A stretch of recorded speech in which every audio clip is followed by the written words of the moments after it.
ओम शांति। आज 10 अप्रैल 2026 है। मधुरता के गुण के साथ साथ आज बाबा हमें मधुरता के लिए कौन सा गुण चाहिए जो आत्मा का अनादि गुण है, जो आत्मा का स्वधर्म है, उस स्वधर्म की याद दिला रहे हैं। बिना उससे धारण किए मधुरता धारण नहीं हो सकती। तो आइए जानते हैं इन दोनों गुणों के बीच में आपस में क्या संबंध है आज के बाबा के अव्यक्त इशारों से। मधुरता ही ब्राह्मण जीवन की महानता है। जहां मधुरता है वहां पवित्रता है। बिना पवित्रता के मधुरता आ नहीं सकती। जितना बुद्धि में नशा हो उतना ही कर्म में नम्रता और बोल में मधुरता हो।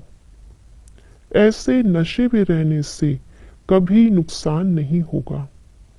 सिद्धि को पाने वाले स्वयं को नम्रचित, निर्माण, हर बात में अपने आप को गुणग्राहक और मधुरता संपन्न बनाएंगे।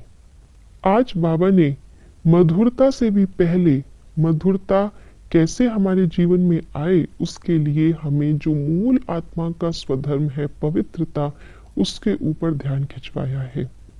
जैसे दुनिया के अंदर भी मधु अर्थात शहद, हनी, ये डायरेक्ट नेचुरल प्रोडक्ट नहीं है, ये प्रोसेस्ड है। मधुमक्खी पहले फूलों में से रस लेती है, फिर उस रस का मधु बनाती है। तो मधु कभी भी नेचुरल नहीं होता, प्रोसेस्ड होता है। ऐसे ही बाबा कहते हैं मधुरता भी प्रोसेस्ड गुण है। प्रोसेस करने के लिए किस चीज को प्रोसेस करना है, मूल क्या है। जैसे वहां पर फूलों में से मूल है रस, ऐसे ही यहाँ पर हमारे जीवन में जो मूल गुण है वो है पवित्रता। जब मन के अंदर पवित्रता होगी, दृष्टि के अंदर पवित्रता होगी, चित्त हमारा पवित्र होगा, जिस पर किसी की भी बुराई का कोई दाग ना हो, किसी के अंदर हमने कोई गलत बात देखी और उसके प्रति हमने गलत धारणा बना ली, तो ये पवित्रता खंडित होना है। पवित्र किसको कहा जाता है?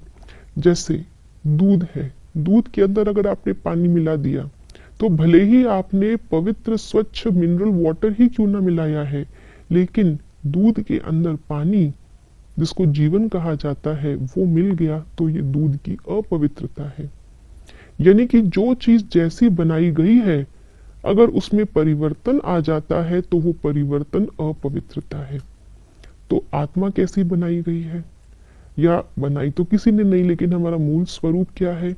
शांत स्वरूप, प्रेम स्वरूप, सुख स्वरूप। अगर हमारी शांति में अशांति मिक्स हो जाती है तो ये अपवित्रता है।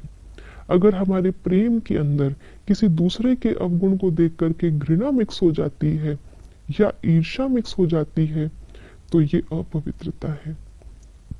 तो इसलिए बाबा ने कहा है कि अगर हमारे अंदर पवित्रता को कायम रखने का हम पुरुषार्थ निरंतर करते रहें तो पवित्रता के कारण से मधुरता ऑटोमेटिकली आ जाएगी। क्योंकि आत्मा का पवित्र होना अर्थात शांत, प्रेम, सुख स्वरूप होना। तो इसीलिए अपने इस नशे में हमें रहना है। हमारे कर्म में निर्माणता हो, बुद्धि में नशा है कि हम कौन हैं, लेकिन वो गुण हमें आत्मा को नम्र बनाने वाले हैं, व्यवहार में मधुरता लाने वाले हैं और हर कर्म में सिद्धि, सफलता लाने वाले हैं। ओम शांति।